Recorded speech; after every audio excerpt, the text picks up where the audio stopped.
বাড়িতে মা কীভাবে মটন রান্না করে চলো আজকে তোমাদের সাথে শেয়ার করি। পরিমাণ ছিল 1 কেজি, 250 গ্রাম মতো পেঁয়াজ নিয়েছিল, তাই সাথে আদা রসুন জিরে ধনে টমেটো কাঁচা লঙ্কা দিয়ে পেস্ট বানিয়ে নেওয়ার সাথে সাথেই হয়ে গেছিলো এখানে আলু ভাজা। তেলের মধ্যে ছেড়ে দিয়েছিল গোটা গরম মশলা।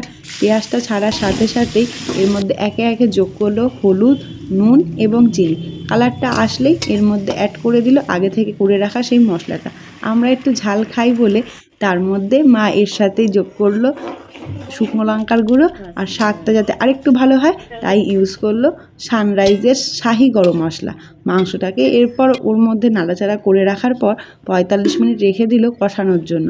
হয়ে গেলে মোটামুটি পাশের গ্যাসে প্রেশার কুকারে জলের মধ্যে নুন দিয়ে ফুটাতে শুরু করলেই এরপর ওই মাংসটাকে আস্তে আস্তে প্রেশার কুকারের মধ্যে ঢেলে দিল। এবার শুধুই মাত্র সিটি পড়ার অপেক্ষা। খুলে দেখলাম হ্যাঁ একদমই রেডি।